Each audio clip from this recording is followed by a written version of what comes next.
Oh, how the mighty have fallen. After the pandemic, China was ready to sit on the throne of the biggest exporter in the world. It had a strong yet short-lived boom in its economy. The experts were optimistic about the economic recovery. But the facts tell a different story. The demand for Chinese exports has hit an all-time low.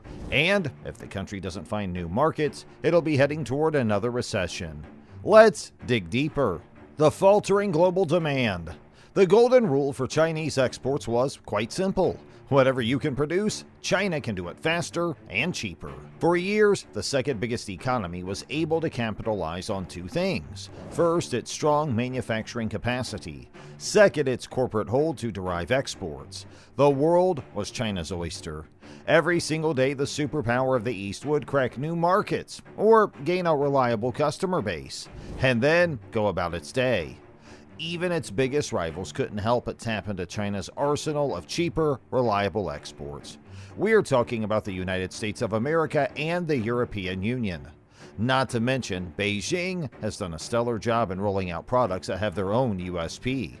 If we had to pick an example, nothing describes China's approach to exports better than its emerging chip industry.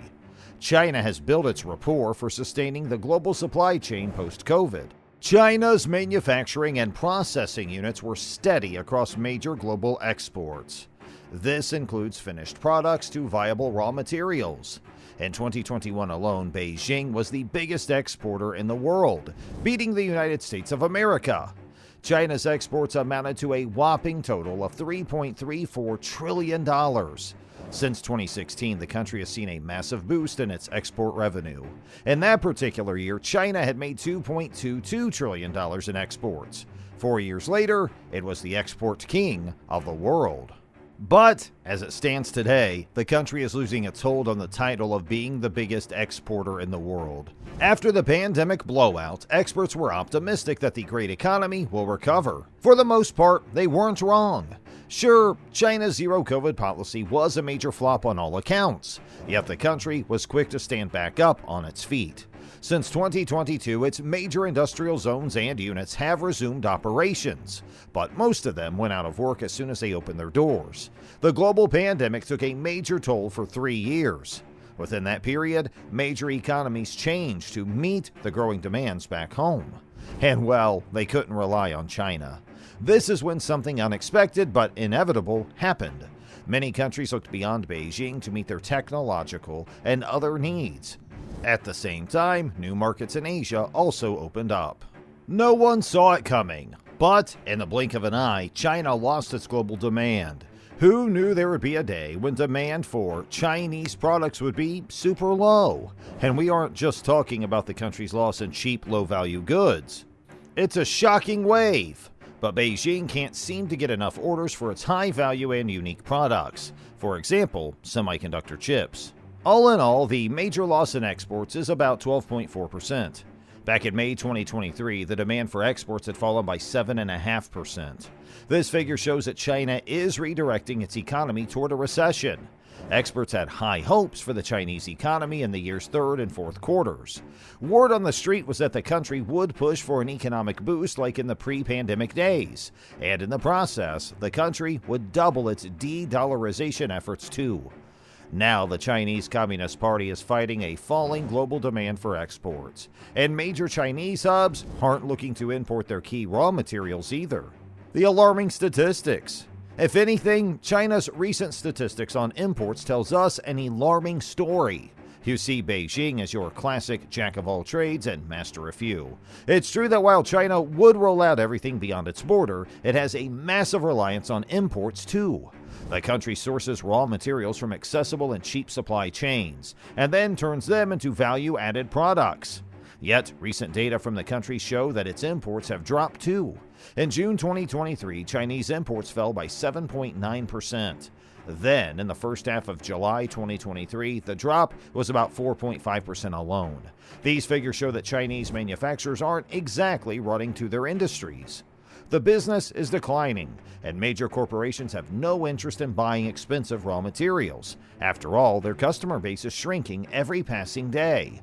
What's surprising is that China is losing control over its unique arsenal. Now, products exclusive to Chinese industries aren't exclusive anymore. For instance, South Korea won't buy semiconductor chips from China anymore. In May 2023, Korean semiconductor exports dropped by 36.2%. And well, this is bad news for two important reasons. First, this trend shows that China is losing its share in semiconductor chip warfare. Newer and better markets in Taiwan are taking its place. Plus, the United States of America is also pushing for its locally manufactured chips. So whichever way we look at it, the global community is lessening its dependency on China. Now, the other reason why China's faltering chip industry is bad news is quite simple. Losing economic power over major regional stakeholders is the CCP's worst nightmare. The ruling party is pushing for a global de-dollarization campaign. In the middle of that, China's falling export demand doesn't fare well for its currency either. So what happens if Beijing pushes the Chinese yuan for the dollar substitute in 2023? Well, even its major allies would raise some eyebrows. Plus, China's exports are falling hard. Harder than the economy itself expected. For instance, in May 2023, South Korea's shipments to China dropped by 20.8%. Within 2 months, Chinese imports of semiconductors fell 15.3%. Local manufacturers know that they are playing a losing game. Investing in expensive imports isn't a profitable decision, not when the country is losing on its biggest clients. Plus, these trends are visible in other Chinese industries too. The country's power and steel sectors are struggling to roll out their products as well. After coal imports at a 15-month high in March 2023, demand is now falling. And to make matters worse, copper imports also dropped by 4.6% in May 2023. These statistics are alarming. For one, they signal a looming recession for the Chinese economy. But before China grapples with an economic crisis, the rest of the world will also have some impact as well. The fall in Chinese exports has put the Asian stock markets into a vulnerable position. The domino effect is noticeable in this case. China loses its global demand for exports, and in the next second, Asian stocks fall into the red. Soon enough, Chinese currency as well as the Australian dollar will take a hit.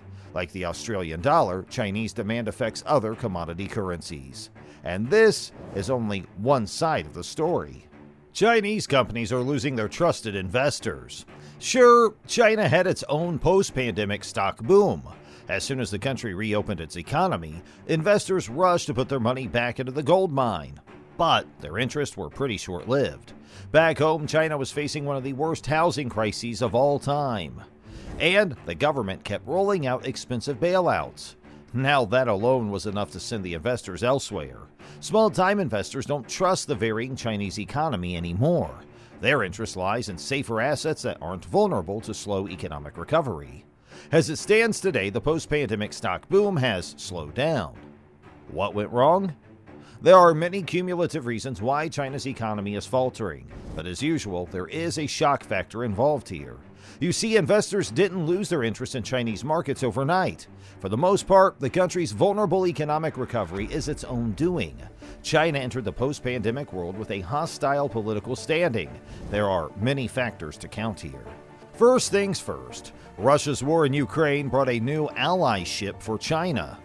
A year into the war, Sino-Russian relations are soaring. But Beijing's inclusive stance to side with Moscow has limited its economic scope. For instance, the US and the EU keep sanctioning pro-Russian countries. Such penalties have a huge cost. Now, you'd think that China's export relations with Russia would have been at an all-time high. After all, both of these countries are looking for each other's support. As we know it, such expectations are only wishful. It's true that both of the countries had a record trade of $190 billion in 2022. Yet, what these stats don't tell you is of the utmost importance. During the same year, the United States cut off most of its export ties with China.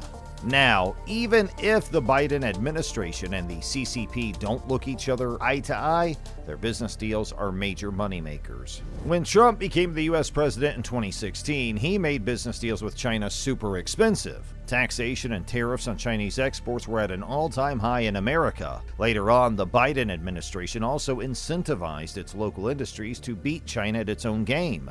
It's not surprising that Chinese imports in the US have fallen by 18%. In this new age, the US isn't looking to create business in another military superpower.